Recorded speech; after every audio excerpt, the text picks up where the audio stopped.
Excuse me? What is this? Note, if you have trouble with flashing lights, probably give this one a skip. It's Rell, and let's dive into Angerfoot, Free Live's fast-paced boomer shooter. We're going to talk about the story, the art, the humor, the controls, then the goals, and finish it off with the intricacies that keep the players engaged. The game's start wastes no time with story. You are dropped into a bunch of armed thugs and have to kick them to death. After completing a few levels of this, we are treated to this, interesting story scene. I guess some people are into that, and that's fine. We are Angerfoot, and it turns out the thugs we fought are feeling a bit bent out of shape, both as the idiom and literally. They stole Arthur, one of our prized shoes, and we are going to make them foot the bill for it. I really love how the music kicks in as we start to get angry.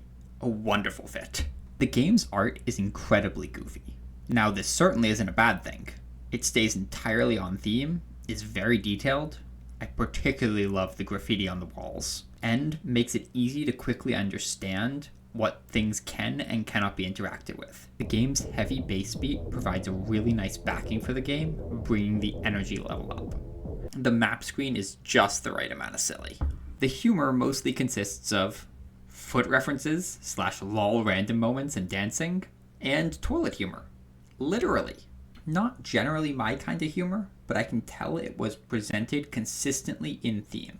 If those kinds of humor land for you, I think you'll like this one. The controls are simple. WASD to move, mouse buttons to throw / shoot, and E to kick. The game assumes you know how to move, but gives a brief tip for the other controls the first time you can use them. They are simple enough that this works well. This is also helped by how fast you can restart a level after making a mistake. Messing up rarely costs you more than a minute or two of gameplay.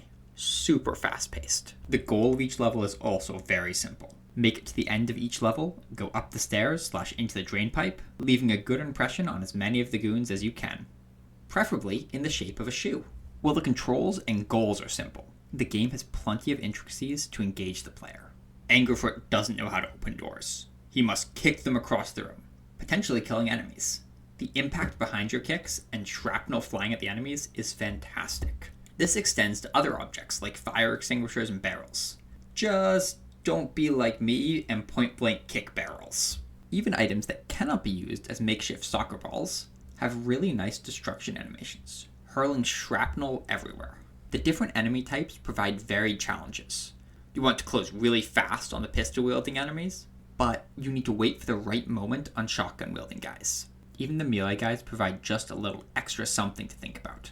I love that enemies block each other's attacks, so good positioning can take enemies down without you having to raise a toe. There are a number of different gun types, but honestly, who even uses guns?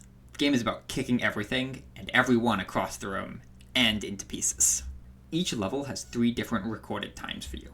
Level complete, all goons, and feet only.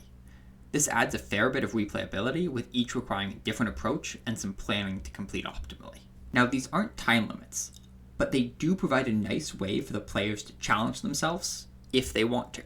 If you guys have played this or end up playing it, I would love to hear how fast you made it through levels. Optimizing routes for each achievement seems like a really fun process. I love how secrets are hidden around the game. Nice little things to find when you're exploring. My favorite part of the game was the different shoes you can unlock. Both a wonderful piece of flavor, shoes being your upgrades, and having each one provide really nice benefits. I loved that the different shoes are optimal for different levels. My favorite were the bomb shoes, turning doors into explosives. They led to many a death on my part, kicking a door into something and standing too close. Gave me a good laugh every time. I also love how the unlock requirements encourage you to try out different styles of gameplay, so you can figure out your favorite. The boss fight did a great job of challenging the mechanics you already know, while forcing you to think about new, but fair ones. Adding elements of verticality to the game makes you have to pay attention to what's above, in front, and below you. I do wish they incorporated kicking doors into the boss fight somehow, maybe having other materials be able to act as projectiles. Overall, the game was a really fun and fast-paced experience. Even though the humor wasn't my thing, the punchy impacts, fast-paced combat / quick restarts, quirky art, made for a great time. I hope you have a wonderful morning, afternoon, evening, or night.